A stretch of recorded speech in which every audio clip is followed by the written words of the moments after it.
रात का समय था। आसमान पर काले बादल थे और चांद की हल्की सी रोशनी ही दूर तक फैली थी।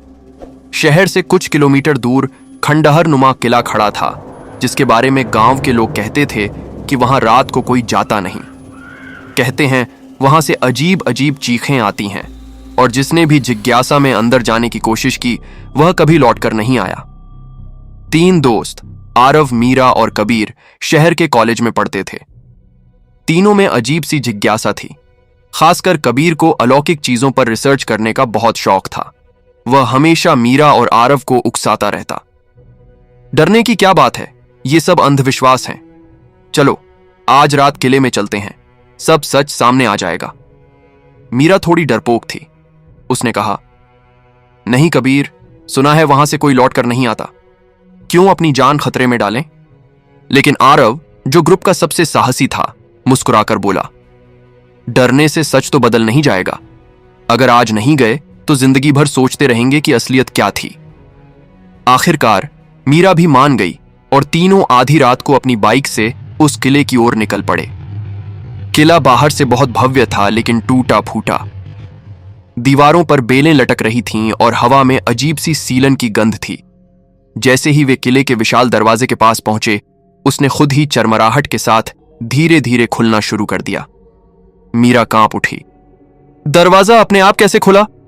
कबीर हंसते हुए बोला, यही तो मजा है, हवा से खुल गया होगा।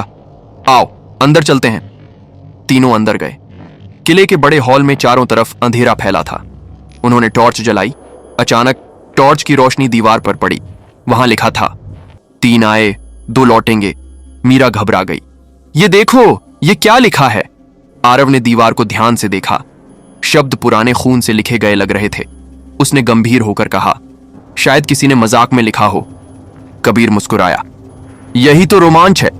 अब मुझे पूरा यकीन है कि इस किले में कोई रहस्य छिपा है। वे किले के अंदर गहराई तक जाने लगे। दीवारों पर अजीब अजीब चिन्ह बने थे। अचानक मीरा की नजर फर्श पर पड़ी। वहां उनकी अपनी अपनी परछाइयां दिख रही थीं, लेकिन कबीर की परछाई धीरे धीरे हिलने लगी, जबकि कबीर बिल्कुल स्थिर खड़ा था। मीरा चीख पड़ी, कबीर, तुम्हारी परछाई, वो खुद चल रही है। कबीर ने नीचे देखा। उसकी परछाई फर्श से उठकर खड़ी हो गई। अब वह हूबहू कबीर जैसी दिख रही थी, लेकिन उसकी आंखें लाल चमक रही थीं और चेहरे पर डरावनी मुस्कान थी। आरव तुरंत मीरा का हाथ पकड़कर पीछे हट गया। ये इंसान नहीं है, कुछ और है। कबीर कुछ देर तक अपनी ही परछाई को देखता रहा, जैसे सम्मोहित हो गया हो। फिर अचानक बोला, ये मैं ही हूं, ये मेरी दूसरी शक्ल है, ये मुझे बुला रही है। मीरा चिल्लाई, पागल हो गए हो, इससे दूर रहो। लेकिन कबीर धीरे धीरे अपनी परछाई की ओर बढ़ने लगा। किले की दीवारें कांपने लगीं। चारों ओर अजीब आवाजें गूंजने लगीं। कभी औरत की रोने की आवाज, कभी बच्चे की हंसी। आरव ने मीरा को खींचते हुए कहा, हमें अभी निकलना होगा। उन्होंने किले का दरवाजा ढूंढने की कोशिश की, लेकिन दरवाजा गायब हो चुका था। जिस जगह से वे आए थे, अब वहां केवल पत्थर की दीवार थी। मीरा कांपते हुए बोली, हम फंस गए हैं। इस बीच कबीर की परछाई अब बोलने लगी, कबीर, तू मेरे साथ चल। यह दुनिया तेरे लिए नहीं है, यहां तेरा असली घर है। कबीर की आंखें लाल हो गईं। उसने आरव और मीरा की ओर मुड़कर कहा, तुम लोग जाओ, मेरा रास्ता अलग है।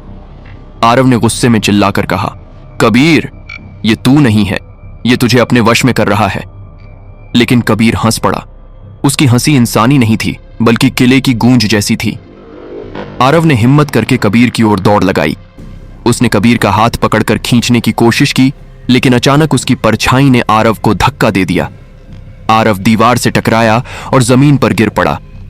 मीरा चीख पड़ी और दौड़कर आरव को उठाने लगी, लेकिन तभी उसने देखा कि कबीर की परछाई कबीर के शरीर में समा रही थी। धीरे धीरे उसका चेहरा बदल रहा था।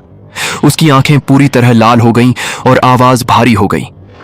कबीर ने डरावनी आवाज में कहा, अब मैं कबीर नहीं हूं, अब मैं इस किले का हिस्सा हूं।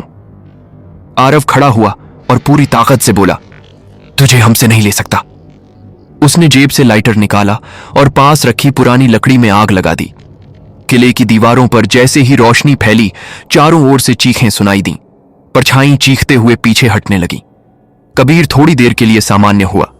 उसने कांपती आवाज में कहा, आरव, मीरा, भाग जाओ, मैं अब नहीं बचूंगा। मीरा रोते हुए चिल्लाई, नहीं, हम सब साथ जाएंगे। लेकिन तभी पूरी छत हिलने लगी, पत्थर गिरने लगे। कबीर ने दोनों को जबरदस्ती बाहर की ओर धक्का दिया। जाओ, वरना तुम भी यहीं दफन हो जाओगे। आरव और मीरा किसी तरह गिरते पड़ते बाहर निकल गए। जैसे ही वे किले से बाहर पहुंचे, दरवाजा बंद हो गया। अंदर से कबीर की आखिरी चीख सुनाई दी और फिर सब शांत हो गया। सुबह हुई। गांव वाले उस किले के बाहर इकट्ठा थे। आरव और मीरा घायल और टूटे हुए बैठे थे। किसी ने पूछा, कबीर कहाँ है? आरव की आंखों में आंसू थे। उसने सिर्फ इतना कहा, वो अब कभी नहीं लौटेगा। मीरा ने किले की दीवार की ओर देखा। धूप में दीवार पर वही शब्द चमक रहे थे। 3 आए, 2 लौटे, और फिर किले के अंदर से किसी की हंसी की हल्की गूंज आई। वह हंसी कबीर की थी, लेकिन अब उसमें इंसानियत नहीं थी।